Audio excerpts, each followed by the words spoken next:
नमस्कार। कहानी का नाम बाबापुर की रामलीला। ये कहानी तेलानी राम की कहानियों से है।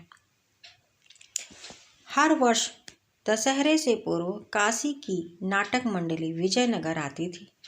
सामान्यतः वे राजा कृष्णदेव राय तथा विजयनगर की प्रजा के लिए रामलीला किया करते थे। परंतु एक बार राजा को सूचना मिली कि नाटक मंडली विजयनगर नहीं आ रही है। इसका कारण यह था कि नाटक मंडली के कई सदस्य बीमार हो गए थे। यह सूचना पाकर राजा बहुत दुखी हुए, क्योंकि दशहरे में अब कुछ ही दिन बाकी थे। इतने कम दिनों में दूसरी नाटक मंडली की भी व्यवस्था नहीं की जा सकती थी। पास में दूसरी कोई नाटक मंडली नहीं होने के कारण इस वर्ष रामलीला होने के आसार दिखाई नहीं पड़ रहे थे, जबकि दशहरे से पूर्व रामलीला होना विजयनगर की पुरानी संस्कृति थी। महाराज को इस तरह दुखी देखकर राजगुरु बोले, महाराज, यदि चाहें तो हम रामपुर के कलाकारों को संदेश भेज सकते हैं, परंतु इसमें तो कुछ सप्ताह का समय लगेगा। राजा ने निराश स्वर में कहा। इस पर तेनालीराम बोले, महाराज, मैं पास ही की एक मंडली को जानता हूँ।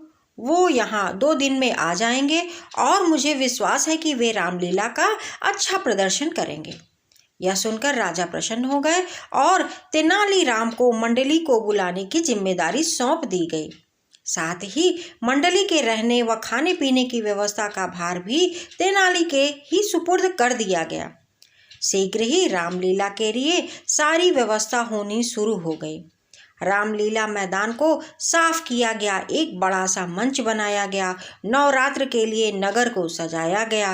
रामलीला देखने के लिए लोग बहुत उत्सुक थे, क्योंकि इसके पूर्व काशी की नाटक मंडली के न आने की सूचना से वे काफ़ी दुखी थे।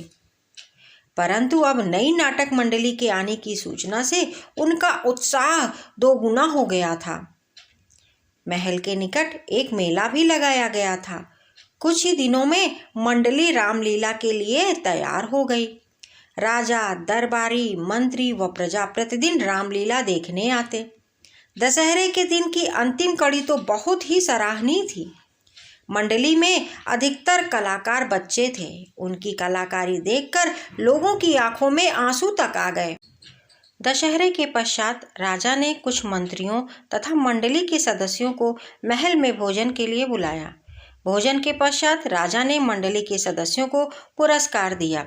फिर वे तेनालीराम से बोले, तुम्हें इतनी अच्छी मंडली कैसे मिली? बाबापुर से महाराज, तेनालीराम ने उत्तर दिया। बाबापुर? यह कहाँ है? मैंने तो इसके विषय में कभी नहीं सुना। राजा ने आश्चर्य से पूछा। बाबापुर विजयनगर के पास ही है महाराज, तेनालीराम बोले। तेनालीराम की बात सुनकर मंडली के कलाकार मुस्कुरा दिए। राजा ने उनसे उनके इस प्रकार मुस्कुराने का कारण पूछा तो मंडली का एक छोटा बालक सदस्य बोला, महाराज, वास्तव में हम लोग विजयनगर से ही आए हैं। तेनाली बाबा ने 3 दिन में हमें यह नाटक करना सिखाया था, इसलिए इसे हम बाबापुर की रामलीला कहते हैं। यह सुनकर राजा भी खिलखिला के हंस पड़े। अब उन्हें भी बाबापुर के रहस्य का पता चल गया था।